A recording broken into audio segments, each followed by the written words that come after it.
Ratusan tokoh nasional dari berbagai daerah dan lintas agama, Selasa tanggal 7 November tahun 2023, di Gedung Juang Jakarta Pusat menghadiri deklarasi gerakan kembali ke Undang-Undang Dasar 1945 yang asli.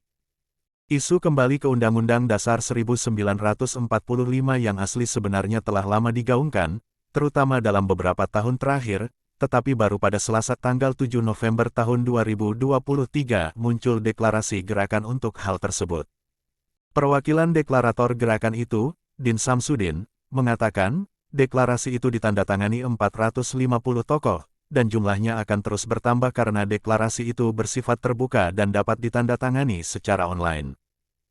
Alasan utama gerakan ini adalah karena amandemen Undang-Undang Dasar 1945 pada tahun 1999 sampai tahun 2002 telah melahirkan konstitusi baru yang menimbulkan kerusakan struktural dalam kehidupan nasional di Indonesia sehingga bangsa Indonesia bukannya mengalami kemajuan sebagaimana yang dicita-citakan, malah mengalami kemunduran.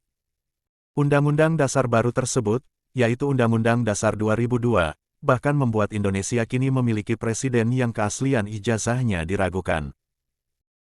Lantas, efektifkah deklarasi gerakan itu?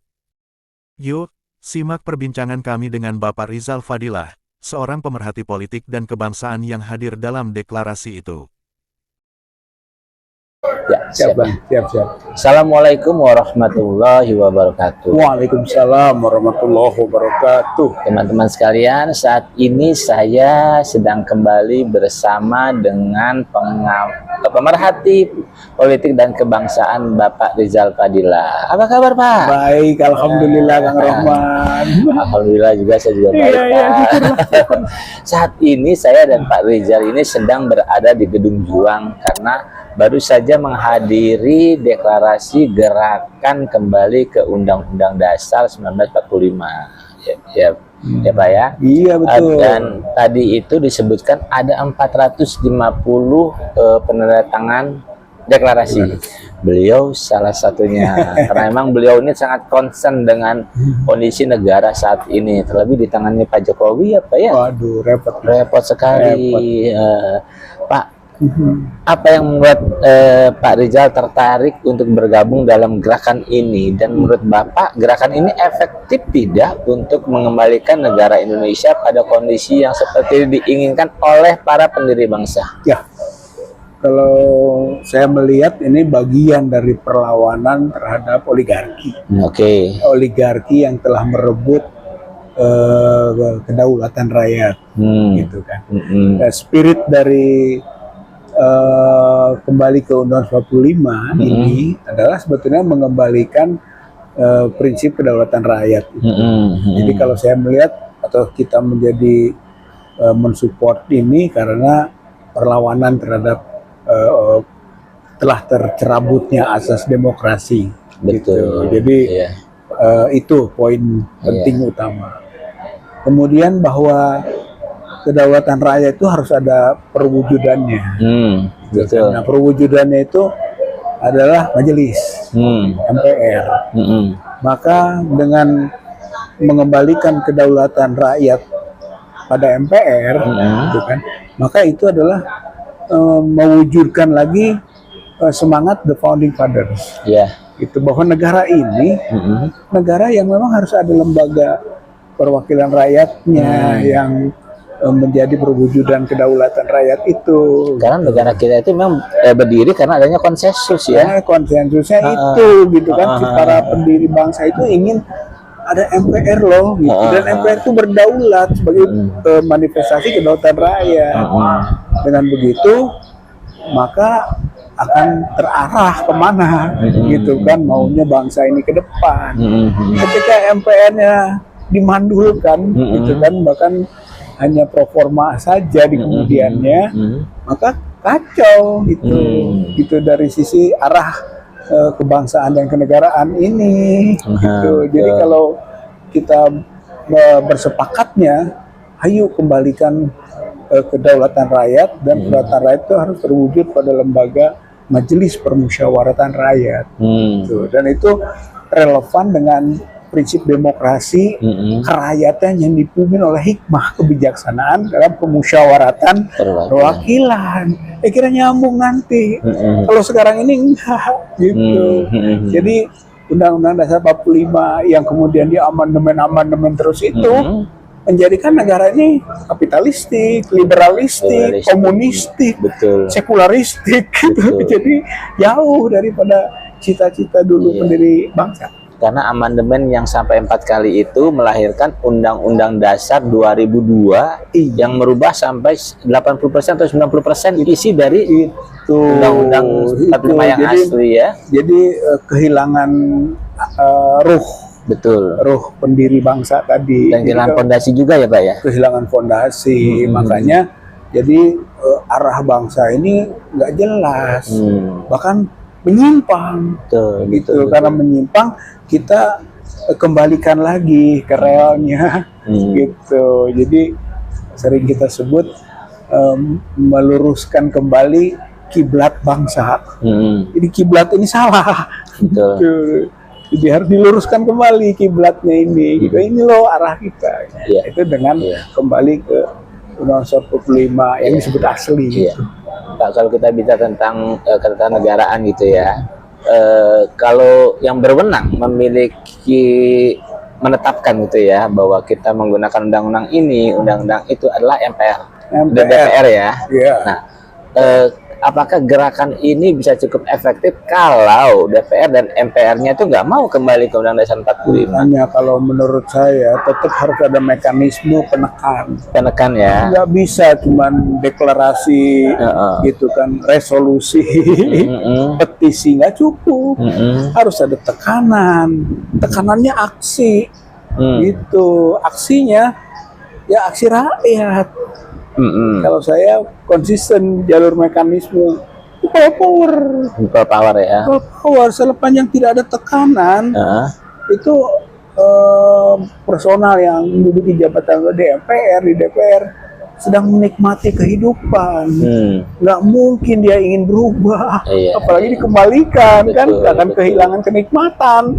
Jadi harus ada kekuatan penekan, dan penekan itu rakyat. Dan penekanan itu nggak bisa sedikit 1, 2 orang, 3 orang ya. Harus bisa masif. Seperti 98 ya. 98 gampang lah contohnya. 98 kok bisa. Gitu kan. Kenapa sekarang nggak bisa atau kita menjadi pesimis terhadap itu? Bisa kok. Iya betul. Karena tadi nggak ada tokoh yang mengatakan bahwa kalau misalnya Gibran tidak datang menjadi cawapres gitu ya, katanya Pak Jokowi akan mengeluarkan dekret. Artinya kalau dekret itu dikeluarkan, makanya Pak Jokowi bisa perpanjang jabatannya. Tapi kan ada mekanisme lain yang mungkin bisa ditempuh, misalnya dengan meminta MPRS menyelenggarakan sidang istimewa. Mungkin nggak itu untuk membentuk MPRS ya? Ya harus tadi aspirasinya dulu, gitu kan. Sekarang kalau tokoh-tokoh punya narasi, narasi kembali harus didukung dulu oleh rakyat, gitu kan, sehingga nanti kalau bentuknya melalui MPRS dulu itu didukung. Kalau enggak nanti ngambang-ngambang. MPRS itu bisa jadi inkonstitusional, nggak ada kok basis konstitusinya.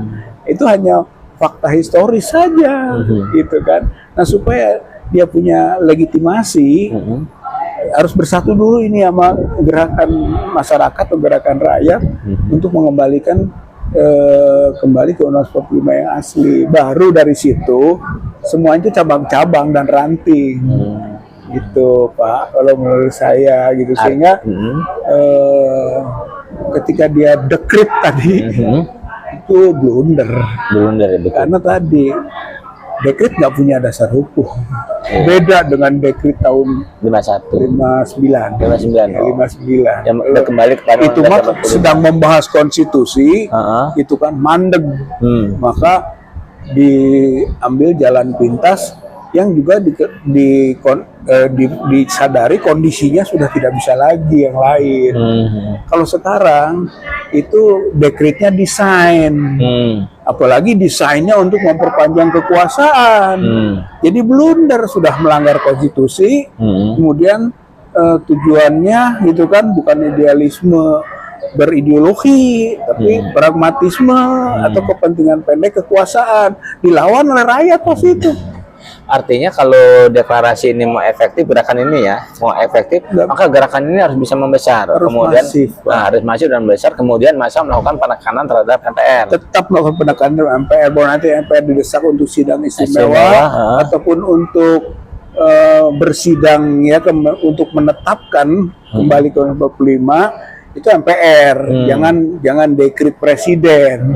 Kalau gitu kan, kalau dekret presiden itu otoritarian, dan itulah sebenarnya perlawanan kenapa harus kembali ke Undang-Undang 45, karena presiden sekarang menjadi otoriter karena tidak punya lagi pengendalinya, kontrolnya udah nggak ada, nggak lagi bertanggung jawab pada siapa-siapa. Pak Rohman, saya lihat presiden dipilih oleh rakyat, bertanggung jawab lagi pada rakyat.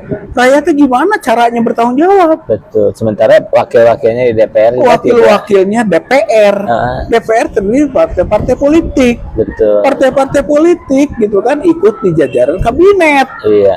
Ya kan, jadinya akhirnya semuanya terkendali. Makanya koalisi-koalisi itu bagian dari pola pengendalian. Betul, gitu. betul. Jadi nggak bisa lewat situ gitu. Artinya memang tadi saran dari Pak Din Samsudin sebagai perwakilan deklarator ya, agar masyarakat di Indonesia ini berbondong-bondong bergabung, mendirikan di mana-mana, terus melakukan pergerakan bersama, itu memang imbauan yang layak untuk diikuti Saya ya. kira itu normatif tapi bagus gitu ya. Cuman dia harus juga sinkron dan sejalan dengan yang disebut pemakzulan. Nggak cukup kita berbicara tadi sistem, memperbaiki sistem harus satu kesatuan dengan pimpinan yang membawa ke arah penegakan sistem. Kalau misalnya presidennya misalnya Jokowi kembali ke Undang-Undang 45 yang asli, mana mungkin? Iya. Jadi yang disebut tadi Pak Edi ya, ini sistem atau figur? Kalau saya pilih figur dulu, saya lebih setuju itu. Makzulkan dulu Jokowi. Jadi gerakan kembali ke Undang-Undang 45 ini harus sejalan, itu kan berbarengan dengan gerakan pemakzulan Jokowi. Sebetulnya Pak, kalau misalnya Pak Jokowi tidak sampai bisa dimakzulkan gitu ya, sampai penyelenggaraan Pilpres nanti 2024, terus kemudian juga MPR tidak mau membentuk MPRS gitu ya, untuk kembali pada Undang-Undang 45, apa yang akan terjadi Pak? Ya saya kira akan kelanjutan dari sikap-sikap otoriternya. Sistem yang tadi oligarki tetap jalan. Menurut saya kembali ke pemurnian asas kedaulatan rakyat nggak akan juga berhasil. Gitu kalau selama tidak ada figur yang membawanya. Berarti ada figur baru dong. Figur lama harus dibasmi ke akar-akarnya. Kalau figur lama masih punya akar dan diteruskan oleh tangan-tangannya gitu kan, kakinya, ini nggak punya nilai gerakan seperti ini. Iya, artinya memang gerakan ini harus ditindaklanjuti oleh pergerakan massa untuk menekan MPR, DPR. Kepemimpinan nasional harus diganti dan baru. Betul-betul baru, bukan kelanjutan dari rezim. Nggak bisa. Rezimnya harus dipangkas dulu. Karena ini rezim ini busuk. Gitu. Kalau rezim busuk, kita mau coba bangun sistem, rezimnya busuk, bagaimana? Ini akan merambah kemana-mana si virus. Gitu. Iya. Ya mudah-mudahan ya buat teman-teman yang juga merindukan perubahan ya Pak ya.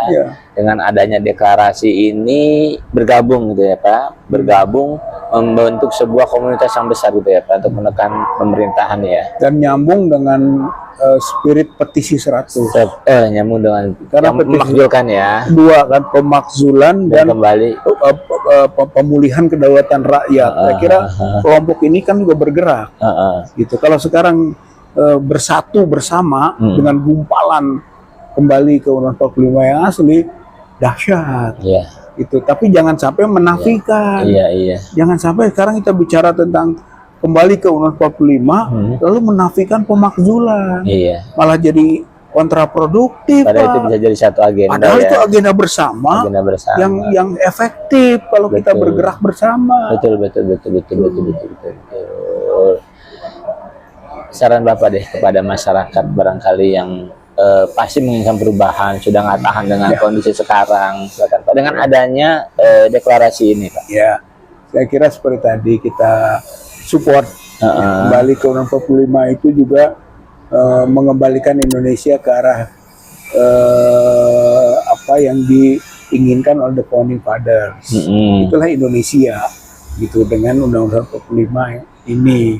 Kalau ada perkembangan kan ada sebutnya adendum, bukan amandemen. Itu dibukalah pintu itu, gitu kan, untuk misalnya soal masa jabatan tidak terbatas, tidak terbatas. Nah sekarang adendumnya dibatasi, gitu kan, seperti itu Pak. Iya, Boleh gitu. Misalnya perlu 2 kamar, ada DPD juga. DPD itu bentuk lain dalam perundang-undangan bisa diatur sebagai manifestasi utusan daerah. Oh, gitu. Jadi ini utusan daerah apa sih bentuknya? Bisa DPD, boleh dipilih gitu misalnya, nggak ditunjuk. Kalau dulu utusan daerah gimana? Ditunjuk. Iya. Tapi kalau sekarang bisa kita lebih maju, silahkan untuk utusan daerah jadi semacam DPD yang sekarang ini, tapi dipilih. Misalnya itu nggak masalah itu. Iya. Itu derivasi namanya, turunan. Iya. Gitu, nggak bertentangan. Iya. Oke teman-teman, semoga perbincangan ini bermanfaat buat teman-teman. Bila memang teman-teman menginginkan perubahan, silahkan bisa bergabung dengan gerakan ini. Gitu, Ya, Pak, ya. kita kombinasikan tapi Pak, Ya, antara people people power dan pemakzulan, lalu baru kembali ke Undang 45 Betul, gitu. Iya. Combine lah. Iya. Combine force. Betul. Combine forces. Ya kembali, terima kasih. Siap, Pak. sama-sama, Ya, Pak Rohman. ya.